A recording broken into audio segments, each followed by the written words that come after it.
नमस्कार, मैं अभिनेंद्र और आपने देखना शुरू कर दिया है द प्रिंट लाइन्स।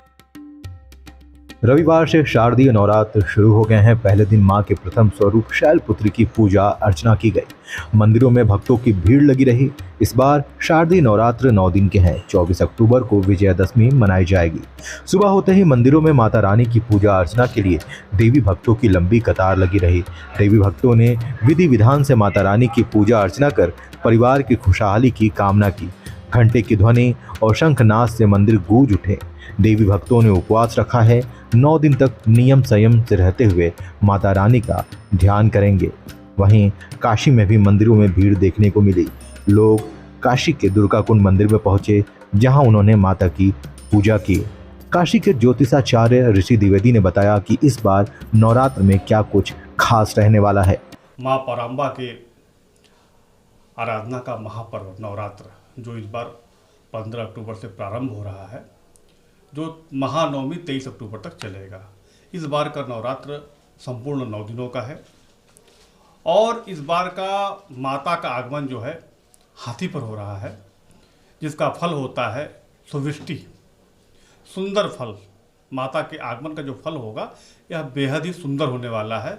वही गमन का जो फल होगा, मुर्गा पे माता जाएंगी, तो मुर्गा का फल थोड़ा सा अच्छा नहीं माना जाता है, क्योंकि व्याकुलता, आम जनमानस में व्याकुलता, व्यग्रता देता है। वही अगर हम बात करें इस बार शारदीय नवरात्र की कलश स्थापना के मुहूर्त काल का, तो देखेंगे तो हमारे धर्मशास्त्र में चित्रा और वैधृति का परिहार बताया गया है कि चित्रा और वैधृति में जो है कलश स्थापन नहीं करना चाहिए। कहा गया है वैधृति पुत्र नाशनी। वैधृति में अगर गलती से भी कलश स्थापन कर दिया जाए तो पुत्र की क्षति कराने वाला होता है। अतः सभी साधकों को, सभी आराधकों को, सभी भक्तों को, धर्मपरायण आम जनमानस को इस बात का विशेष ध्यान रखना चाहिए कि इस बार चित्रा वैधृति को छोड़कर दिन में 11:38 से 12:38 अभिजिन्न मुहूर्त होगा। यह 1 घंटे का मुहूर्त होगा जिसमें कलश स्थापन किया जाएगा। वही अगर देखा जाए तो इस बार जो है महानिशा पूजन 21 अक्टूबर को होगा तथा महाअष्टमी व्रत 22 अक्टूबर को होगा और महाअष्टमी व्रत की पारणा 23 अक्टूबर को किया जाएगा और संपूर्ण नवरात्र व्रत की पारणा वो 24 अक्टूबर को होगा। उसी दिन 23 अक्टूबर को महानवमी के दिन जो है चंडा देवी का दर्शन, बलि और हवन इत्यादि सुबह काल में होगा। और उसी दिन चूंकि इस बार जो ग्रहों का जो योग है, तिथियों का जो योग है, इस बार महानवमी को ही विजयादशमी पड़ रही है। तो महानवमी और विजयादशमी इस बार दोनों 23 अक्टूबर को ही मनाया जाएगा। 24 अक्टूबर को महानवमी व्रत की पारणा होगी तथा सायंकाल में दुर्गा मूर्ति का विसर्जन होगा।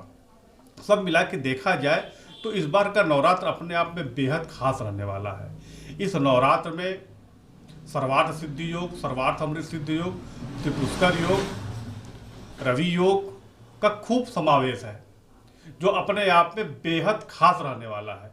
इस बार के नवरात्र में जो देखेंगे तो चूँकि इस वर्ष वर्षा का बड़ा अभाव रहा है, तो निश्चित रूपेण चूँकि वर्षा ऋतु जा रहा है, शरद ऋतु आ रहा है, लेकिन इस नवरात्र जाते जाते एक सुविष्टि करा के जाएगा, जो धरतीवासियों के लिए बड़ा ही शुभद होने वाला है।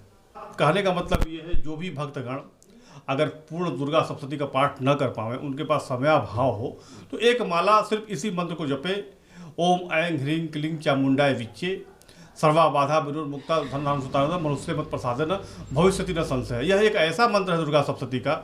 इस मंत्र को आम जनमानस में कोई भी जपे तो निश्चित रूपेण आने वाले जीवन में सभी तरह के कष्टों से मुक्ति मिलती है, विघ्न बाधाओं से मुक्ति मिलती है और सभी कामों को पूर्ण कराने वाला यह दुर्गा सप्तशती का सिद्ध मंत्र है। तो निश्चित रूपेण अगर नवरात्र में इस मंत्र को जपा जाए तो जीवन में आने वाले समस्त बाधाओं का निवृत्ति होती है। तो ये थे पंडित ऋषि द्विवेदी जी, जिन्होंने बताया कि इस बार के नवरात्रि सुखद है, अच्छा है, देश के लिए भी अच्छा है, समाज के लिए भी अच्छा है तथा वैश्विक रूप से भी इस बार नवरात्रि सुखद होगी। माता का आगमन जहां हाथी पे होगा वहीं गमन मुर्गे पे होगा। मुर्गे पे गमन थोड़ा कष्टदायक है, लेकिन इसके लिए मंत्रों का प्रयोग करके, पूजन पाठ करके बचा जा सकता है तथा समृद्धि की कामना किया जा सकता है। वाराणसी से भारत एक्सप्रेस के लिए बिमलेंद्र राय अपने सहयोगी नवनीत राय के साथ।